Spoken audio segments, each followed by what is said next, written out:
Assalamu alaikum. Welcome to my channel. Please subscribe and ring that bell so you won't miss one video.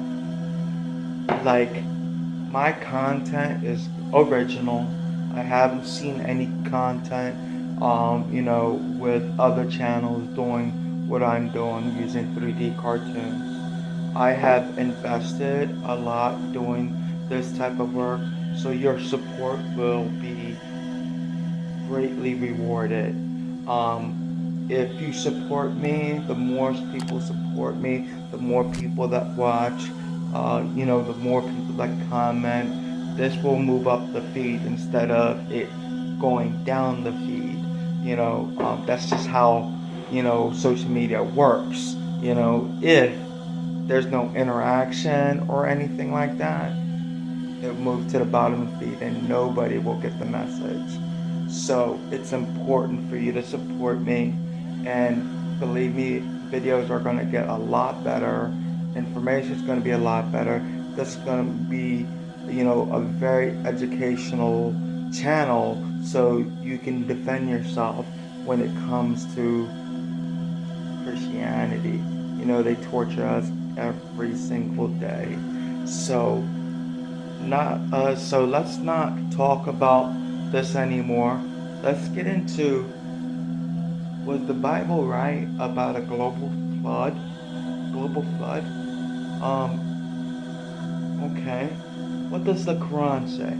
Assalamu alaikum, peace be upon you. Subscribe to our channel, we need your support. Let's talk about this myth about Noah, local flood, not global.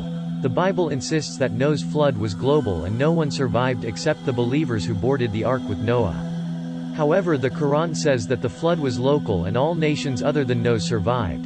Local floods are very common, however there is no scientific evidence for a global flood. But stories of a global flood are found in many ancient cultures all around the globe.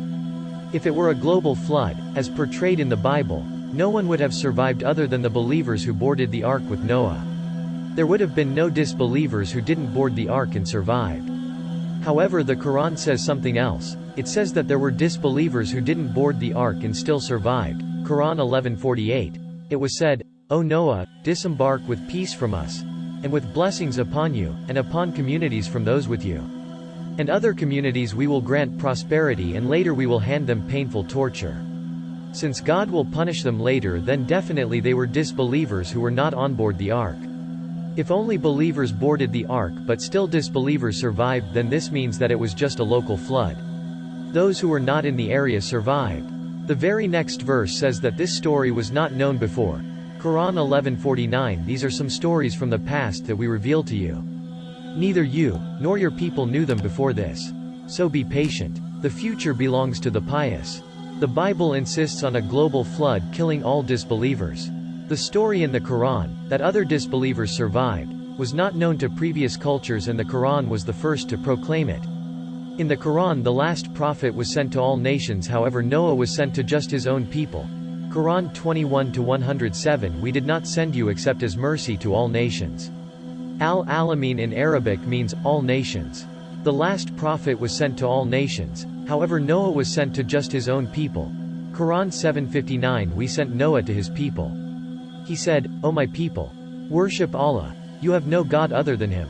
I fear for you the punishment of a tremendous day."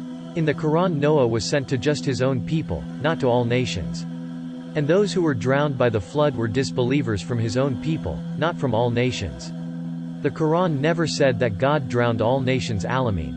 However, the Quran consistently said that God drowned only the people of Noah. Quran 25-37. And the people of Noah, when they rejected the messengers, we drowned them, and made them a lesson for mankind.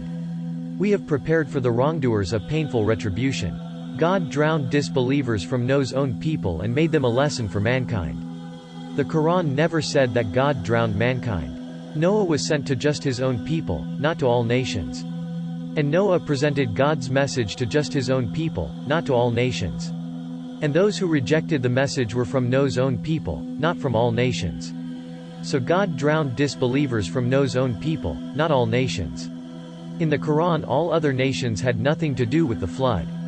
This means that it was just a local flood. The Quran referred to the stuff Noah owned only. Quran 11:40. Until, when our command came, and the earth oven boiled, we said, board into it a pair of every kind, and your family except those against whom the sentence has already been passed and those who have believed. But those who believed with him were only a few. Tanor is a hole in the ground for baking known as earth oven. When the ground water reached the heated oven, the water boiled. But the tanor, boiled, is in the singular mode, not plural. If it were a global flood, then every tanor on earth should have boiled. But this wasn't the case, only the tanor that he owned. From the tanor, we know that this verse is referring to what he owned only. Similarly, in the same verse, the animals that boarded the ark are also animals that he owned only, not every animal on earth. There is no scientific evidence for a global flood, however local floods are very common. How could an illiterate man who lived 1400 years ago have known that there was no global flood?